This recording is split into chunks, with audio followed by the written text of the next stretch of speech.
اور اب آپ دیکھیں کہ جس طرح ہر چیز فروزن اور پیک مل جاتی ہے اور جھٹ پٹ پکانے کے طریقے بھی ایجاد ہو گئے ہیں، تو وہ ٹائم کی جو لینتھ ہے وہ کم ہو گئی ہے. ینقص العمل، اس کا یہ مطلب نہیں کہ اوور آل کام ہی ختم ہو گیا، لیکن کام کم ہو جائیں گے، جسمانی کام جیسے، جسمانی مشقتیں جیسے. اور باقی اصل حقیقت تو اللہ ہی بہتر جانتا ہے، لیکن جو انسانی عقل میں جو بات سمجھ میں آتی ہے اور اس چیز کو ہم سب محسوس بھی کرتے ہیں، چاہے نیک عمل کی طرف اشارہ ہو یا جسمانی مشقت کی طرف اشارہ ہو، تو اس میں کمی تو بہرحال واقع ہوئی ہے. پہلے جب گاڑیاں نہیں ہوتی تھی، لوگ پیدل بہت سا سفر کرتے تھے، جانوروں کے اوپر سواری کرتے تھے، تو ان سب چیزوں میں مشقت بھی تھی اور بہت دیر لگتی تھی کام ختم ہونے میں. اب ہر چیز کے شارٹ کٹس آ گئے. وَيُلْقَى الشُّحُّ، شح دل کی تنگی، بخل اور حرص جب کٹھا ہو جائے تو شح بن جاتی ہے. دلوں میں شح ڈال دی جائے گی اور ہر ایک کے حالات اس سلسلے میں مختلف ہوں گے. یعنی جس شخص کے پاس جو علم ہوگا یا ہنر ہوگا وہ اسے دوسروں کو بتانے میں تنگی سے کام لے گا، یعنی خوشی سے نہیں بتائے گا. جیسے تعلیم دینا، اگر علم کی بات کی جائے تو تعلیم دینے میں بخل یا شح، تنگی محسوس کرنا، اس کو ایک بوجھ محسوس کرنا. فتویٰ دینا کہ اب اسے مجھے ڈھونڈنا پڑے گا، ریسرچ کرنی پڑے گی، یہ کیا میرے اوپر وبال آ گیا ہے، یعنی اس کو ہم ہی کیوں بتائیں، کسی اور سے پوچھ لیں جا کے. دل کے خیالات کی بات کر رہی ہوں، یعنی کو جو انسان کا فوری یا انسٹنٹ یا پہلا ری ایکشن ہوتا ہے کسی کی مدد یا خدمت کرتے ہوئے. ایک ہوتا ہے کہ کھلے دل سے اگر کسی کی ضرورت ہو تو انسان کے کوئی مسئلہ ہی نہیں ہے، میں حاضر ہوں. اور دل کی تنگی یہ کہ یہ اب مجھے ہی کرنا پڑے گا، اب یہ میرے پہ آ گیا کام. اسی طرح ہنرمند ہے تو وہ اپنا ہنر سکھانے میں بخیلی کرے گا. اسی طرح مالدار ہے تو وہ مال کے ساتھ بخل برتے گا، یہاں تک کہ فقیر ہلاک بھی ہو جائے. اب دیکھیے کہ دنیا کے کچھ علاقوں میں کیسی کیسی غربت ہے، لیکن لوگوں کے کان پہ جو نہیں رینگتی. دیکھ دیکھ کے تصویریں بے حس ہو گئے ہیں، عملی طور پہ کچھ نہیں کرتے، بس ایک وہ بھی انٹرٹینمنٹ کا ذریعہ بن گیا ہے کہ کہیں کو اچھلتے کودتے لوگ ہیں اور کہیں کو روتے پیٹتے لوگ ہیں، بس دیکھ کے گزر جاتے ہیں. اللہ ماشاء اللہ جن کو اللہ توفیق دے کہ دوسروں کے لیے کچھ کر سکیں. پھر ہے وَتَظْهَرُ الْفِتَنُ، فتنوں کی کثرت ہو جائے گی. اس پر ہم الگ سے انشاءاللہ ٹاپک بنائیں گے اور اس میں تفصیل سے دیکھیں گے کہ کون کون سے فتنے ہو گئے ہیں. ابن بطال کہتے ہیں تمام علامات جن پر حدیث مشتمل ہے ہم نے کھلی آنکھوں سے دیکھ لی ہیں. یعنی ہر دور کے لوگ ان کو اپنے دور کے حساب سے دیکھ رہے ہیں. علم کم ہو گیا ہے، جہالت ظاہر ہو گئی ہے، دلوں میں بخل ڈال دیا گیا ہے، فتنے عام ہو گئے ہیں، قتل بڑھ گیا ہے. فتح الباری کے مصنف ابن حجر کہتے ہیں کہ اس سے جو معنی ظاہر ہوتا ہے انہوں نے اس کا مشاہدہ کیا ہے، لیکن ان فتنوں کے موجود ہونے کے باوجود تقویٰ اور نیکی بہرحال آج کے دور سے زیادہ تھی. پھر اسی طرح یہ ہے کہ صحابہ کے بعد جو بھی دور آتا ہے، جیسے تابعین ہے، پھر اس کے بعد تبع تابعین اور پھر علماء اور دیگر، تو ہر صدی گزرنے کے بعد جو اگلی صدی ہوتی ہے اس میں یہ چیزیں اور زیادہ نمایاں ہونی شروع ہو جاتی ہیں، حتیٰ کہ جتنا اینڈ آف ٹائمز قریب ہوگا قیامت کے اس میں یہ علامات اور زیادہ شدت سے ظاہر ہو جائیں گی. نبی صلی اللہ علیہ وسلم نے فرمایا، صحیح بخاری میں ہے، صبر کرو کیونکہ بعد میں آنے والا دور پہلے دور سے بدتر ہوگا یہاں تک کہ تم اپنے رب سے جا ملو. یعنی ہر آنے والا دور پہلے دور سے بدتر ہی ہوگا. پھر آپ صلی اللہ علیہ وسلم نے یہ بھی فرمایا، قیامت اس وقت تک قائم نہ ہوگی جب تک زمانہ قریب نہ ہو جائے، چنانچہ سال مہینے کی طرح، مہینہ ہفتے کی طرح، ہفتہ دن کی طرح، دن گھنٹے کی طرح اور گھنٹہ چنگاری سلگنے کے بقدر رہ جائے گا.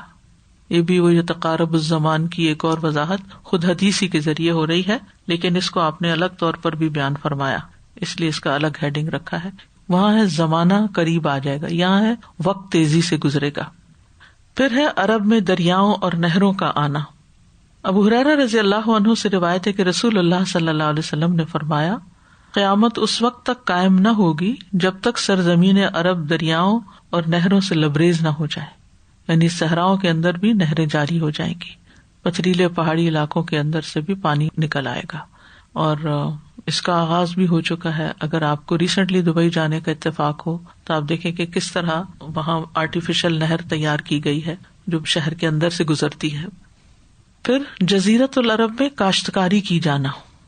جب پانی کی کثرت ہوگی تو پھر کیا ہوگا، پانی آئے گا تو سطح زمین پر نہروں کی شکل میں جاری ہوگا اور جب پانی آ جائے گا تو آس پاس کے علاقوں میں گھاس اور نباتات اگے گی، تا حد نگاہ چراگاہیں ہو جائیں گی.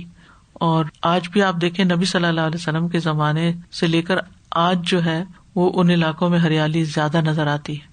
نبی صلی اللہ علیہ وسلم کے زمانے میں مکہ کے اندر آپ کو شاید ہی کچھ ہریالی نظر آتی ہو، لیکن آج اگر آپ مکہ کے کسی بڑی سڑک سے گزرے تو یہ لگتا ہی نہیں کہ یہ مکہ ہے. مجھے بیچ میں ڈرائیو پہ جانے کا اتفاق ہوا تو ہر طرف سبزہ، ہر طرف سبزہ. تو یہ حیرت انگیز بات ہے کہ مکہ جو ہے ایک پتھریلی وادی ہے جس کی زمین جو ہے وہ خود سے کچھ نہیں اگاتی. ابراہیم علیہ السلام نے کہا تھا بواد غیر ذی زرع، کہ میں اپنی اولاد کو ایسی وادی میں بسا رہا ہوں جو کچھ اگاتی نہیں، لیکن آج آپ دیکھیں کہ وہاں کیا کچھ اگا ہوا ہے، حیرت ہوتی ہے.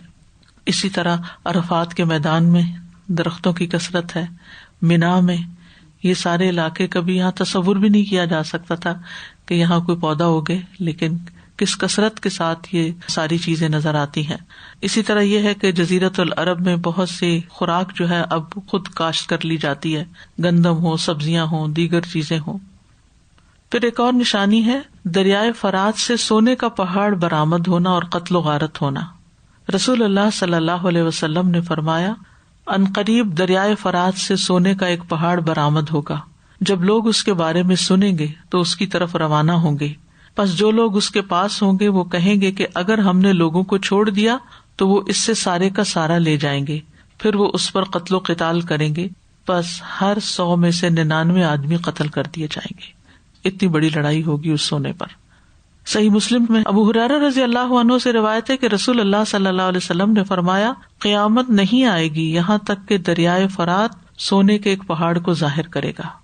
اس پر لوگ آپس میں جنگ کریں گے، ہر 100 میں سے 99 لوگ 99 مارے جائیں گے، اور ان لڑنے والوں میں سے ہر کوئی کہے گا شاید میں ہی بچ جاؤں گا، یعنی میں بچ گیا تو سارے سونے کا مالک میں بن جاؤں گا. لیکن یہ ہے کہ میجورٹی ان کی قتل کر دی جائے گی. تو یہ تھے چند غیر معمولی واقعات جن کا ذکر احادیث میں ملتا ہے کہ جو قرب قیامت میں ظاہر ہوں گے، اور یہ قیامت کے آنے کی نشانیوں میں سے ہے. جی استاذہ جی، کافی ساری چیزیں تو آپ نے خود ہی ایڈ آن کر دی جو ہمارے بھی ذہنوں میں آ رہی تھی.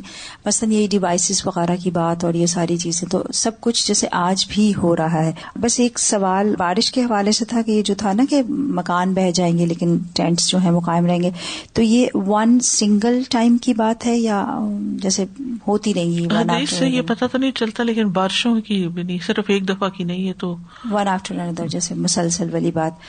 اور یہ جو دریائے فرات سے سونے کا پہاڑ، یہ لٹرلی سونے کا پہاڑ ہی ہوگا، لیکن اس کو سمبولک نہیں کر سکتے. سمبولک نہیں کہہ سکتے. جی جزاک اللہ. بس آج میں یہ سوچ رہی تھی یہ ینقص العمل جو ہے، یہ بچے آج کل اتنے لیزی ہو گئے ہیں اور سہل پسندی اتنی زیادہ ہو گئی ہے لوگوں میں کہ محنت کا کام نہیں کوئی کرنا چاہتا. مینٹل میتھ کی بجائے وہ کیلکولیٹر کے اوپر سارا چل رہا ہوتا ہے، وہ ٹیبلز یاد ہی نہیں کیے جاتے. سازا ابھی دیکھنے کو آ رہا ہے کہ بہت سارے لوگ جو ہیں روبوٹکس کو اپنے اس میں لا رہے ہیں، اور انسانوں کی جگہ اب روبوٹس کام کریں گے، اور وہ باتیں کریں گے ان سے. وہ صرف باتیں نہیں، سارا کام کر لیں گے. وہ ان کے اندر اس طرح کی پروگرامنگ کی ہوئی ہے کہ ایک انسان سے بہت زیادہ گنا زیادہ کام کریں گے. انٹیلیجنسی بھی دی جائے گی ان کے اندر، اور وہ آپ کو ہر چیز یعنی بہتر طریقے سے کریں گے. پنکچوالٹی بھی ہوئے گی، کام میں بھی پرفارمنس اچھی ہوگی، نہ وہ تھکیں گے نہ وہ منع کریں گے. بس ان کے اندر جو فیڈ کر دیا جائے گا یہ وہی کہنا مانیں گے آپ کا.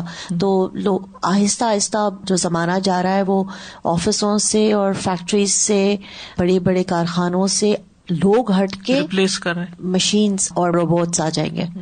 بہت جگہ آ بھی گئے ہیں کافی سارے. یہ جو آپ کہہ رہی ہیں نا کہ ینقص العمل کی، بڑی اچھی بات آپ نے یاد کرا دی. مجھے یاد ہے جب میں پی ایچ ڈی کر رہی تھی تو کوئی ایک چھوٹی سی چیز بھی ڈھونڈنی ہوتی تھی تو کتابوں پہ کتابیں کھولنی پڑتی تھی، اور کھول کے سارے صفحے پلٹنے ہوتے تھے اور دیکھنا ہوتا تھا. اور کوئی حدیث ڈھونڈنی ہے تو وہ بھی آپ کو ایسے نہیں ملتی تھی، آپ کو فہرست ساری دیکھنی ہوتی، پہلے چیپٹر ڈھونڈنا ہوتا، پھر وہ حدیث ڈھونڈتے، پھر وہ اگر اس چیپٹر میں نہیں ملی تو پھر گیس کرتے تھے یہ اس چیپٹر میں ہو سکتی ہے. یعنی there was no other way الا یہ کہ آپ مستقل طور پر ان کتابوں کو پڑھتے رہے. تو ہمارے شیخ صاحب نے ہمیں یہ سکھایا تھا کہ حدیث ڈھونڈنے کا اچھا طریقہ یہ ہے کہ آپ کے پاس پاکٹ سائز کی بخاری اور مسلم ہو، اور جس وقت بھی آپ کو وقت ملے آپ صرف ورق گردانی کیا کریں تاکہ آپ کو اندازہ ہو جائے کہ مختلف احادیث کن کن ابواب کے تحت مل جاتی ہیں، تاکہ جب آپ کو سرچ کرنی ہو تو آپ جلدی ایکسس کر سکیں. بہت سارا وقت اس میں لگ جاتا تھا. تو بعض اوقات یہ ہوتا تھا کہ لائبریری میں پورا دن گزر جاتا تھا اور اینڈ آف دا ڈے کوئی چھوٹی سی چیز ملتی تھی جو کام کی ہوتی تھی. اور اب حال یہ ہے کہ میں ٹائپ بھی نہیں کرتی بلکہ صرف گوگل کے مائک پہ حدیث کا کچھ حصہ عربی کا بولتی ہوں اور وہ ساری سائٹس نکال کے صرف وہ حدیث نہیں، اس کی ٹرانسلیشن، اس کی شرح، جو آپ کو چاہیے وہ سب وہاں سے سامنے آ جاتا ہے. ینقص العمل، عمل کتنا کم ہو گیا. یعنی اگر میں ہفتہ بھر بھی کتابوں سے ڈھونڈوں تو وہ وقت جو ہے وہ کم ہے. لیکن اب یہ ہے کہ آپ 1 گھنٹے کے اندر جو آپ کو دیکھنا ہے، کرنا ہے، پڑھنا ہے وہ نکالیں. ان میں سے آپ کسی بھی حدیث کی شرح نکالیں اور دیکھتے جائیں علماء نے کیا کہا ہوا ہے. آپ کو لینگویج آنی چاہیے. باقی ایکسس مشکل نہیں رہا، اور اس ذخیرے میں دن بدن اضافہ ہوتا چلا جا رہا ہے. لنکس کی تعداد بڑھتی چلی جا رہی ہے. مجھے یاد ہے کہ 4 سال پہلے جو چیزیں مشکل ہوتی تھی ملنی، اب وہ سبحان اللہ علماء کے علاوہ اور اداروں کے علاوہ جو انڈیویجولز ہیں انہوں نے جو مختلف چیزیں تیار کی ہیں، کوئی پریزنٹیشنز ہیں، کوئی اور چیز ہیں، تو اس سرچ کے اندر وہ اگر صحیح ٹیگنگ انہوں نے کی ہے تو بہت سی ایسی چیزیں جو آپ سوچ ہی نہیں سکتے. کوئی ایجپٹ سے انیشیٹ ہو رہی ہے، اور کوئی یمن سے ہو رہی ہے، اور کوئی سعودی عرب سے ہو رہی ہے، اور کوئی کہیں سے، کوئی کہیں سے. ینقص العمل. لیکن پھر یہ ہے کہ علم کم ہو گیا ہے، پڑھنے والے کم ہو گئے اور ریسورسز بڑھ گئے، عمل کم ہو گیا. ینقص العمل. عمل کم ہونے میں یہ بھی استاذہ کہ آلدو یہ ساری چیزیں اویلیبل ہیں لیکن کتنے لوگ اس سے فائدہ اٹھاتے ہیں. یہ بھی ہے. الحمدللہ میں تو بہت خوش ہوتی ہوں کہ چلو مجھے موقع ملتا ہے. مجھ سے کافی لوگ کچھ سوال کرتے ہیں اور میں خود سے جواب نہیں دیتی، میں کوئی عالم سے، آپ یقین مانیں گے مجھے 5 منٹ کے اندر مل جاتا ہے اس کا جواب. پھر میں ان کو وہ لنک بھیج دیتی ہوں. کسی کو انگلش نہیں پڑھنے آتی تو میں اس کو اردو کا ٹرانسلیشن. لیکن میری خواہش ہوتی ہے کہ یہ لوگ خود سیکھیں. مطلب کچھ لوگ تو جینوئنلی وہ نہیں کر سکتے اور کچھ لوگوں کے اندر یہ طلب بھی نہیں رہی کہ ان کو جو ہے نا ہر چیز کی ہوتا ہے کہ ہمیں بس مل جائے. سستی. اور دوسرا یہ جو چینج کی بات ہے نا استاذہ، یہ ابھی جو کووڈ ہوا ہے اس میں ریٹیل کا آ رہا تھا کہ جو 5 سال میں چیزیں چینج ہونے کی تھی نا وہ 3 مہینے کے اندر اتنا چینج آ گیا ریٹیل انڈسٹری میں. اور اب جو ہے اس کی وجہ سے بہت زیادہ پرابلمس کریٹ ہوں گی، کیونکہ اب آپ کو پتا ہے ایک چیز یہ بھی ہو رہی ہے کہ اب لوگوں نے گھر سے کام کرنا جو شروع کیا نا، تو اب سب یہ کہہ رہے ہیں کہ کیونکہ ریلوکیٹ ہوئے ہیں تو اب جو ہے سیلریز اس حساب سے ملیں گی، تو اب لوگوں کے لیے بہت زیادہ چینج آنا شروع ہو جائے گا. صرف یہ 3 مہینے کے چینج، یہ کتنے سالوں کا چینج اس میں سما گیا. زمان ہو گیا نا، یعنی زمانہ قریب آ گیا. جو 5 سال میں ہونے والا تو 3 مہینے میں ہو گیا. بس اللہ تعالیٰ ہمیں ان سب چیزوں سے سبق سیکھنے کی توفیق دے، اور ان سب نشانیوں سے اصل جو حقیقت ہے یعنی قیامت کا آنا برحق ہے اس پر ہمارا یقین پختہ ہو. یعنی سارے سبجیکٹ کو پڑھانے کا مقصد کیا ہے کہ قیامت پر ہمارا ایمان اور پختہ ہو اور اس کی تیاری مزید ہو. استاذ جی بس ایک بہت ہے پوائنٹ اس سے روبوٹک کے حوالے سے. نیورون سرجریز جو ہیں وہ زیادہ تک اب روبوٹس کیا کریں گے. اور میری فرینڈ کے ایک سن ان لا نیورولوجسٹ ہیں اور سرجریز کرتے تھے، تو ہانگ کانگ میں اسپیشلی ٹریننگ کے لیے وہ گئے ہوئے تھے. وہ یہاں سے کمپیوٹر پہ روبوٹ کو کنٹرول کریں گے سرجری کے لیے، اور وہ وہاں ہانگ کانگ میں وہ روبوٹ کے لیے سرجری کرے گا. سبحان اللہ. اور سادہ ابھی کھانا پکانے کی بات کر رہے تھے کہ پہلے آگ لگاتے تھے اور پھر یہ سارا کچھ تیاری ہو کے پھر کھانا بنتا تھا. اب تو ایک انسٹا پاٹ جو آ گیا ہے اس کے اندر سب چیزیں ڈالے ہیں، بٹن دبائے کیا بنانا ہے اس کا نام ڈال دیں، یا تو سوپ ہے یا آپ کی رائس کی چیز ہے یا وہ پلاؤ ہے یا واٹ ایور، آپ نے بٹن دبایا اور خود دوسرے کام کرنے لگے. تو اس وقت کا استعمال اگر کوئی اچھا کرنا چاہے تو بہت اچھی بات ہے کہ انسٹا پاٹ میں ڈالا اور دوسرا ایک اور کام کر لیا. لیکن واقعی یہ وہ بھی ہے کہ فیس بک پہ بیٹھ جائیں یہ بھی ہے، پھر بھی وقت کی کمی کا شکار ہے. اوہ ٹائم نہیں ہے. نمبر 10 اموات سے متعلق علامات قیامت، یعنی موت سے متعلق. اچانک موت. انس رضی اللہ عنہ سے روایت ہے کہ رسول اللہ صلی اللہ علیہ وسلم نے فرمایا قیامت کی نشانیوں میں سے یہ بھی ہے کہ چاند موٹا اور بڑا سامنے نظر آئے گا اور کہا جائے گا یہ تو 2 دن کا چاند ہے، اور یہ کہ مسجدوں کو گزرگاہ بنا لیا جائے گا، اور اچانک موت ظاہر ہوگی. Sudden heart attack, cardiac arrest, accidents میں اموات، یعنی بعض اوقات وداؤٹ اینی ریزن بیٹھے بیٹھے کولیپس ہو گئے، ختم ہو گئے، یعنی اس کی کثرت ہو جائے گی. پھر ہے وبا کے ذریعے کثرت اموات. صحیح ابن حبان کی روایت ہے، سلمہ بن نفیل سے مروی ہے، وہ کہتے ہیں کہ ہم نبی صلی اللہ علیہ وسلم کے پاس بیٹھے ہوئے تھے اور آپ کو وحی کی جا رہی تھی، تو آپ نے فرمایا میں اب تم میں باقی رہنے والا نہیں ہوں، یعنی میری موت قریب ہے، اور میرے بعد تم بھی بہت کم مدت تک باقی رہو گے، اور تم میرے پاس فنا ہو کر آؤ گے، تم میں سے بعض کو ہلاک کرے گا. اور یہ ساری چیزیں پوری ہوئی. اور قیامت سے پہلے ایک شدید قسم کی وبائی بیماری ہوگی، یعنی ایک وبا آئے گی کہ جس میں بہت سے لوگ مر جائیں گے. اللہ تعالیٰ سب کو محفوظ رکھے، لیکن اب اللہ ہی بہتر جانتا ہے کہ یہ وبا جو اب آئی ہے یا کوئی اور آنے والی ہے، کیونکہ طاعون کی شکل میں تو وبا پہلے بھی آئی ہے، لیکن یہ ایک نیا ہی سیناریو ہے. نبی صلی اللہ علیہ وسلم نے اس کی بھی پیشن گوئی کی ہے. لیکن جب وبا پھیل جائے تو پھر مومن کو یہ یقین رکھنا چاہیے کہ جو کچھ ہوگا اللہ ہی کے فیصلے پر. قل لن یصیبنا الا ما کتب اللہ لنا. جتنی بھی احتیاط کر لیں، اس کا مطلب نہیں احتیاط نہ کریں، احتیاط کریں، لیکن احتیاط کے باوجود ہوگا وہی جو اللہ چاہے گا. اس لیے اگر احتیاط کرنے کے باوجود کسی کو بیماری لاحق ہو جائے تو کسی کو بلیم نہ کرے کہ اس کی وجہ سے لگی ہے، یہ اس نے لگائی ہے، یا کاش میں یہ نہ کرتا وہ نہ کرتا. نہیں، جو چیز آنی تھی بس وہ بہانہ بن گئی، وہ کہیں سے بھی آ سکتی ہے، انسان خود وہاں پہنچ جاتا ہے. اور دوسری چیز یہ ہے کہ انسان اپنی طور پر پوری احتیاط کرے جتنی بھی وہ کر سکتا ہے، کیونکہ یہ بھی ہمارے دین ہی کا حکم ہے. آپ نے فرمایا کوئی بھی بیماری ذات کے اعتبار سے متعدی نہیں ہوتی، اللہ کے فیصلے سے متعدی ہوتی ہے، اور نہ کوئی چیز منحوس ہوتی ہے. جس کو کوڑی کا مرض لگا ہوا ہے اس سے اس طرح دور ہو جاؤ جس طرح تم شیر سے بھاگتے ہو، یعنی اس سے تمہیں لگ سکتی ہے بیماری، تمہیں احتیاط کرو. یہ دوسرا حصہ ہے. اور پہلا حصہ کیا ہے کہ بیماری کے اندر کوئی طاقت نہیں ہے کہ وہ کسی کو جا پکڑے. اللہ کا حکم ہوگا تو لگ جائے گی، یعنی اللہ کے فیصلے اور حکم سے بھی ہوگا جو کچھ بھی ہوگا. اور آپ نے یہ بھی فرمایا تھا نا کہ جس قوم میں فحاشی اور عریانی عام ہو جائے پھر ایسی قوم میں طاعون پھیلے گا، اور اس کے ساتھ ایسی بیماریاں آئیں گی جن کا لوگوں نے کبھی پہلے تذکرہ ہی نہیں سنا ہوگا. یعنی براہ راست اس کا تعلق فحاشی اور عریانی سے بھی ہے. ایسی بیماریاں جن کا نام پہلے کبھی کسی نے سنا ہی نہیں. پھر ہے نیک لوگوں کا یکے بعد دیگرے فوت ہونا، ایک کے بعد ایک فوت ہو جائے گا.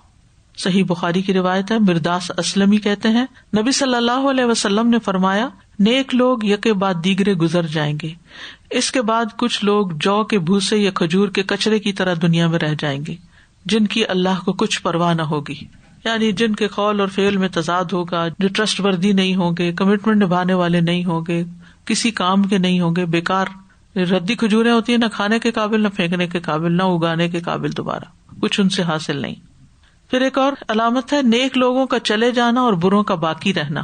مسند احمد کی روایت ہے، عبداللہ ابن عمر رضی اللہ عنہ کہتے ہیں کہ رسول اللہ صلی اللہ علیہ وسلم نے فرمایا قیامت اس وقت تک قائم نہ ہوگی جب تک اللہ اہل زمین میں اپنی فوج نہ بنا لے. اللہ اہل زمین میں اپنی فوج نہ بنا لے، یعنی لوگوں کو اٹھا نہ لے. اس کے بعد زمین میں گھٹیا لوگ رہ جائیں گے جو نیکی کو نیکی اور گناہ کو گناہ نہیں سمجھیں گے، یعنی نیکی کے کام کو نیکی نہیں سمجھے، گناہ کو گناہ نہیں سمجھیں گے. یہ کتنی بے شعوری کی اور ناسمجھی کی علامت ہوگی کہ انسان غلط کام کو غلط ہی نہ سمجھے. استغفر اللہ. تو جب انسان غلطی کو غلطی نہ سمجھے تو اس نے توبہ کیا کرنی ہے، اس نے کسی سے معافی کب مانگنی ہے. رویفہ بن ثابت انصاری بیان کرتے ہیں کہ خشک یا تر کھجوریں رسول اللہ صلی اللہ علیہ وسلم اور صحابہ کے سامنے پیش کی گئیں، انہوں نے کھائیں اور گٹلیاں اور وہ چیز باقی رہ گئی جو بیکار تھی. آپ نے بھی دیکھا ہوگا جب ہم کھجور کھاتے ہیں تو جو اچھی اچھی ہوتی ہیں چن کے کھا لیتے ہیں، جو بیکار ہوتی ہے وہ نیچے چھوڑ دیتے ہیں. تو ایسے ہی صحابہ نے بھی کیا، جو اچھی چیزیں تھی وہ اس میں سے کھا لی اور باقی چھوڑ دی. رسول اللہ صلی اللہ علیہ وسلم نے فرمایا کیا تم جانتے ہو کہ یہ کیا ہے؟ فرمایا بہتر چلے جائیں گے، یعنی جیسے بہتر کھجوریں کھا لی گئی، اور اس کے بعد کے بہتر چلے جائیں گے. یعنی سب سے پہلے کیا ہوتا ہے، جو ٹاپ پہ ہوتی ہیں وہ کھائی جاتی ہیں، پھر اس کے بعد سیکنڈ کلاس جو ہے وہ بھی کھا لی جاتی ہیں، حتیٰ کہ ایسے لوگ رہ جائیں گے جیسے ہی گٹلیاں اور بیکار کھجوریں ہیں. پھر ہے سلسلہ صحیح کی حدیث معزز لوگوں کا دنیا سے چلے جانا اور حقیر لوگوں کا منظر عام پہ آنا. ابو ہریرہ رضی اللہ عنہ کہتے ہیں کہ رسول اللہ صلی اللہ علیہ وسلم نے فرمایا اس ذات کی قسم جس کے ہاتھ میں محمد کی جان ہے صلی اللہ علیہ وسلم، قیامت اس وقت تک قائم نہ ہوگی جب تک بے حیائی اور بخل ظاہر ہو جائے. بے حیائی اور بخل، یہ پیچھے بھی ہم اس کی وضاحت پڑھ چکے ہیں.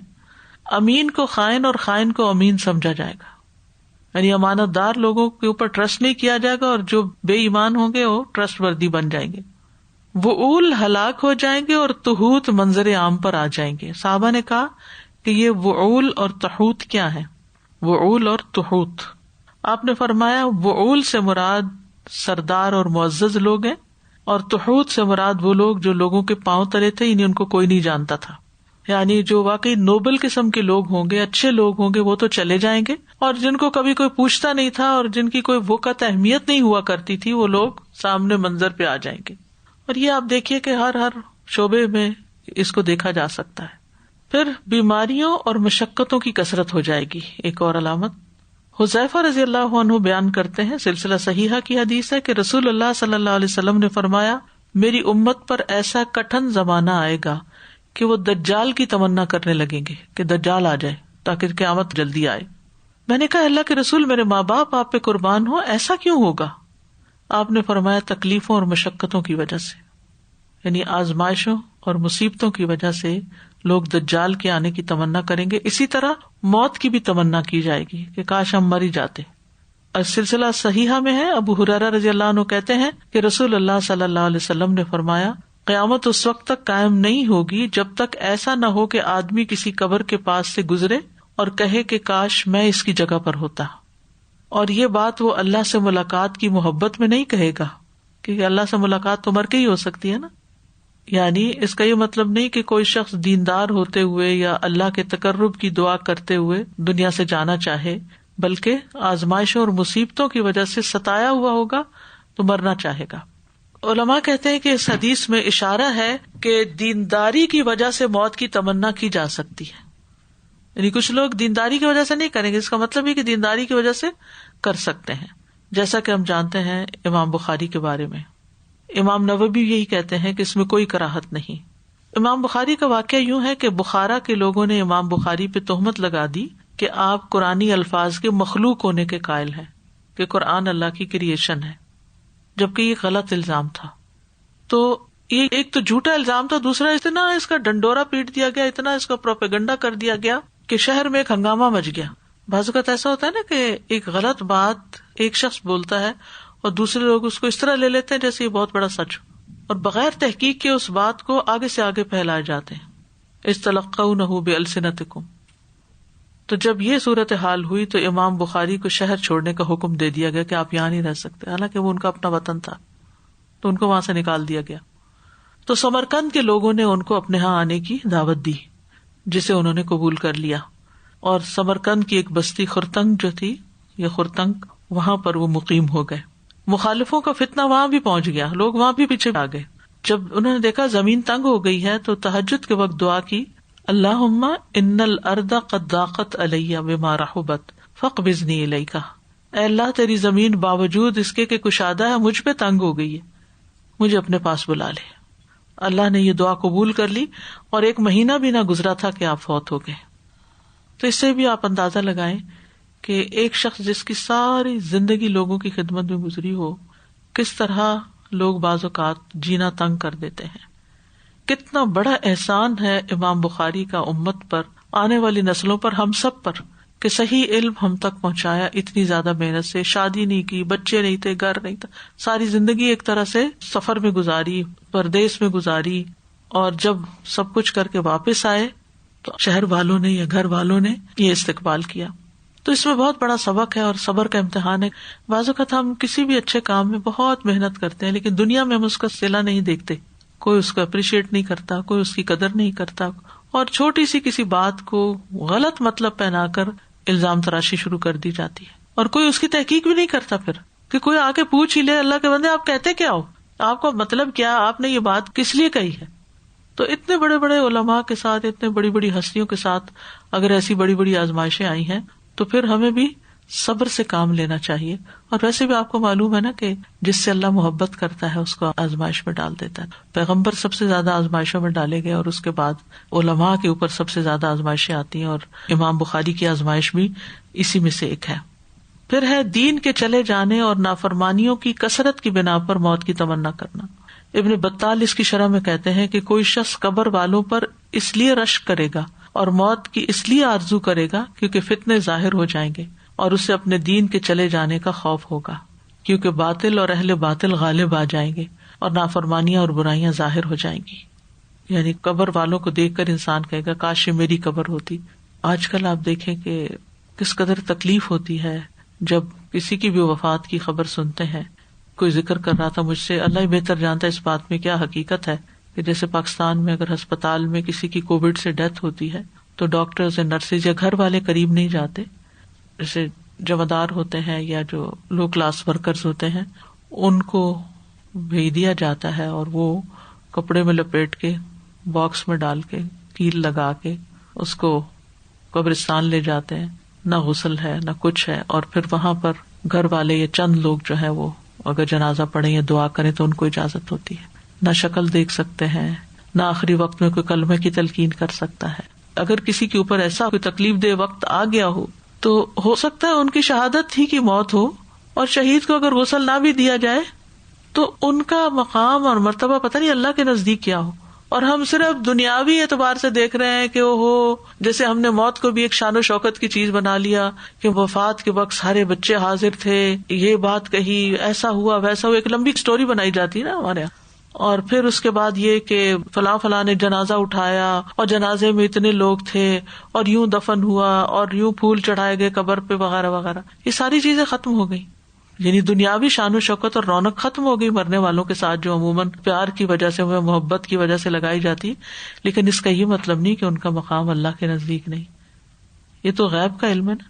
اس لیے ہمیں توبہ کرنی چاہیے, کیونکہ یہ میرے علم میں آیا کہ کچھ لوگ پھر باتیں بھی بناتے ہیں کہ دیکھو کیا انجام ہوا, جنازہ بھی نہیں ہوا اور کیسی موت مرے. اس طرح کی کوئی بات ذہن میں بھی نہیں آنی چاہیے.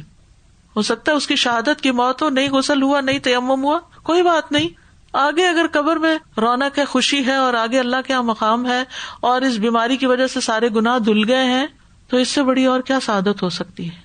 تو ہمیں چیزوں کو صرف ظاہری نقطہ نظر سے نہیں دیکھنا چاہیے کہ کس کے جنازے میں کتنا ہنگامہ تھا اور کتنے محبت کرنے والے پہنچے. ٹھیک ہے, زیادہ لوگ ہوتے ہیں, بخشش کی امید, لیکن پتہ نہیں ان میں سے کتنوں کو بخشش کی دعا بھی آتی جو اس وقت سارے اکٹھے ہوتے ہیں. تو اللہ تعالیٰ سب کا انجام اچھا کرے اور مرتے وقت کلمہ نصیب کرے, چاہے کتنے بھی لوگ ساتھ کھڑے ہوں. نہ تو کوئی موت سے بچا سکتا ہے اور نہ ہی کوئی منہ سے کلمہ نکلوا سکتا ہے.